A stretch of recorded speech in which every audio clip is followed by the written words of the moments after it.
beautiful boss playmates. It's me, Ikenisha, your favorite business consultant. And today I wanted to talk about something that I never really done on this channel. I decided I wanted to do a review on the great documentary called Maxine's Baby. If you're not aware, you've been living under a rock. Maxine's Baby came out about 2 weeks ago. And it is all about Tyler Perry. Tyler Perry's mom was named Maxine, hence the title, Maxine's Baby. And so I knew I wanted to do one, but I was trying to wait until it's been enough time where most people have seen it already. It is on Prime, so if you don't have Prime, the only other way I know you could probably see it is if you have the Cinema app on your Fire Stick. I have that too, but I also have Prime. So that's how I watched it. So overall, I think it was an amazing documentary. And if you disliked Tyler Perry before watching it, there's no way you could continue to dislike him after watching his story. But this type of review that I'm doing is not about how good or how bad the documentary was. It is all about the entrepreneurial point of view. Y'all know how I am. Like everything that I watch, I kind of put an entrepreneurial spin on it and think about business. I just cannot help it. I've been that way, very, very long time. I just can't help it. But being that he was an entrepreneur, it would make sense for us to talk about what we could learn from this self-made billionaire. So there are about 5 things that I want to talk about, but this is not going to be long. I'm not going to go in whole long detail because a lot of things are self-explanatory. But I took away some things from learning about him. And granted, I've been a fan of his since I was in high school. So I'm 36 now. I remember watching the play Diary of a Mad Black Woman when I was in 9th grade. I was like 15 when I first watched it. Loved it. Fell in love with him. Of course, everybody fell in love with everything that he did. So anywho, the very first thing that I learned is not in any particular order, by the way. But one of the first things that I took away from this documentary that he did was that he had ownership. He made sure that he owned everything. So that way he had his say. He has his own studio. He has his own company. He produces, he writes, he does everything. He directs. So that way no one could take things away from him and no one could have a lot of say. So how does that relate to us as small business owners? Well, the way that we can have ownership is to trademark certain things. There's one thing in particular that I do want to trademark, and trademarking is expensive and it is a long process. But I said that not this coming up February, March, it'll be like 2025. I am for sure going to trademark certain things. Prayerfully, no one does before me, but I have already seen, another company using something of mine, and I know for a fact that it is still not trademarked. So I need to get on the ball and trademark it because I'm not liking the fact that another company is using something that I thought I created. I had never heard of it until I started doing it and saying it in like 2017. So whatever. Okay, another way that we can own things is copywriting, which falls into place with trademarking. It's not the exact same thing, so don't get those two confused. But trademarking and copyright, they go hand in hand. And then the third thing that we could do if you own clothing is to private label. So granted, you can't really own a shirt design, like you can't really own a t-shirt design, you know what I'm saying? Unless it's a certain saying on it, you can trademark that saying on the shirt. But it's best to just private label your items, which is what, I had been doing. The second thing that I took away from this particular documentary is something that I have preached about I don't know how many times. Catering to your audience and knowing who your audience is. Tyler knew exactly who his audience was. He knew how to cater to them. He knew how to tug at their heartstrings. He knew how to get their emotions to do whatever it is that he wanted them to do. When he got into the movie business, people were telling him, you need to change this, you need to do that. And you had so many Black people who were talking about him being in a dress and that he was gay and all of that. Do you think Tyler changed? No. He catered to an audience that Hollywood had forgotten about. And y'all know, Black people, we can turn anything into something. So when he came out white America or white Hollywood had no idea who he was. We already knew who he was. We were all excited for The Diary of a Mad Black Woman, the movie, because we had already all seen the play. He was huge staple in the black community, but not in the white community. So that was why they were trying to change up things that he was doing. But he was like, no, I know who my audience is. I've been catering to them for years. So I'm going to do things my way. And that's what he did. And every single time he did a play, every single movie he did, he stuck to his script that catered to his audience. And guess what? It sold out every single time. That brings me to the next thing. Something else I have preached about on this channel, and y'all already know that I have, is email marketing.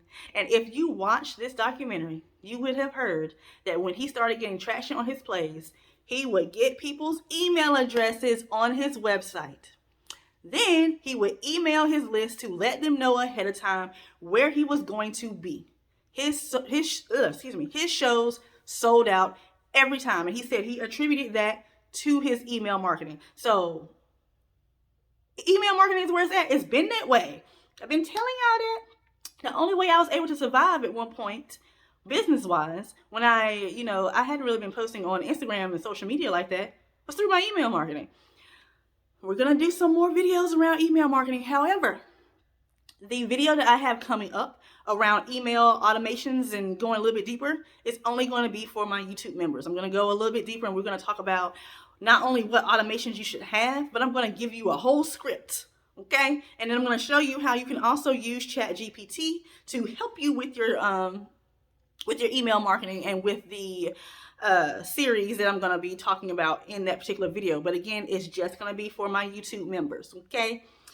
All right. So next thing, he invested in himself. A lot of times, people who are just starting out, or majority of the time just starting out, they don't want to invest the funds in themselves. He paid for everything. When it came to him getting studios, he paid for that out of pocket. He made sure that during COVID that his employees were taken care of. He paid for that out of pocket. When he was just starting out, he paid for everything that needed to be paid for. Tyler paid for it out of his own pocket, even when he didn't really have the money, even when he couldn't really afford it. He made sure that he invested in himself. Shh. Sorry, y'all. My kids are talking. Okay, anywho. He invested in himself. So what does that mean for us? If we need to take a course, we need to pay for the course. If we need to get a mentor, we need to pay for that mentor. If you want to have good pictures and you can't do it, you're going to have to pay for a photographer, pay for the model, pay for really good quality products. You have to invest in yourself and in your business if you want to make it, y'all. All right. So when it came to Tyler, something else that was amazing, if you know his story, and I knew a lot of it again. I knew a lot of it before because he had been on Oprah and other things that I'd seen, but he never gave up. He had so many people, including his own mom, that was telling him to give this shit up. It's not working. But he listened to his gut, his heart. He followed his dream, and he went ahead and did what he needed to do. It took him years to get to where he wanted to be. And one thing that they said in that documentary that stuck out with me was they said that greatness takes a while. And I want so many of you to get that ingrained in you, because I had so many clients in the past that are upset because they've only been in business for 60 days or 90 days or 2 weeks and they don't have that many sales. You ain't done shit yet. You haven't been in business long enough. Like, why are y'all rushing processes? And when he came to mainstream, it looked like that his success was overnight, whereas it wasn't. When he came out with that Diary of a Mad Black Woman, I remember going to see it with my high school sweetheart. I can't remember if I was in the 11th grade or 12th grade. I feel like I was in the 12th grade. And when he came out with that, and it was such a huge hit, so many people were like, oh my God, where did he come from? He didn't come from anywhere. He had been out for 3, 4, 5 years doing that. It took him a while. He experimented. He knew that overnight success was not going to be overnight. Overnight success to us looks overnight, but we don't know what someone is doing behind the scenes and how long it took them. One of my girls that I love to death, who is no longer in business anymore, Jackie, from Gia Monet, if you all watched her channel, she said that she didn't really start getting what she didn't really get to where she wanted to be in her business until after she was open for about 7 years. Y'all be giving up after like 7 weeks. No, you have to experiment. You have to know who your audience is. You have to experiment with your email marketing, experiment with your text message marketing, experiment with the times that you post on social media. Go out and network. Think outside the box. There's a lot that you have to do, and some of y'all are not putting in the time. So you can't be great if you're not giving it time to be great. You're not letting stuff marinate. You gotta let it marinate. All right, so one other thing that I took away, it wasn't like a lesson. I just thought it was really great of him, was that he honored those who came before him, and he also looked back and pulled those people up over him. So like there's so many people that started off in Tyler Perry shows or extras in a movie or something, and look at them now, and he also honored those who came before him, like Sidney Poitier, Oprah, Whoopi Goldberg, so many people that he mentions and that he also gives thanks to, and he named some of his sound stages at his studio after different people: Will Smith, Denzel Washington, all of those people that came before him that he looked up to. He made sure to shout them out. So that, I want to say, is in correlation to us, is to not be afraid to collaborate. Don't be afraid to shout somebody else out. Don't be afraid if someone else is stealing your shine. And I have to take that into account too, because I'm guilty of that. I've talked about that in different videos. I'm not going to go into detail now, but I've done that too. You know what I'm saying? But if you have not watched this documentary, I implore you, I'm telling you, go watch it. And I'm not a crier like that. I cried like 2-3 times.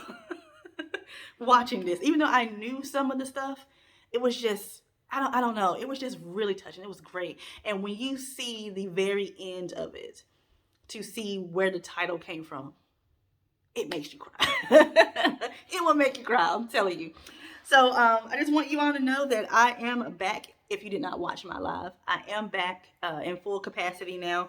I'm going to be doing about 2 videos a week. One is going to be business. The other is going to be a little bit more personal, because I want to make sure I'm talking about mindset, self-care, motivation, things like that, that I've been going through in the past year.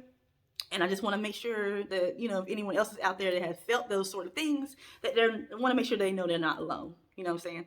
All right. So again, please make sure you join my YouTube membership, because the things I have coming up, I'm telling you, you're going to want to be in the know. Okay. My next video is most likely going to be around either ChatGPT or SEO. It's going to be one or the other, but either way, it's going to be something good. Okay. Thank you all for watching. See you next time. Bye.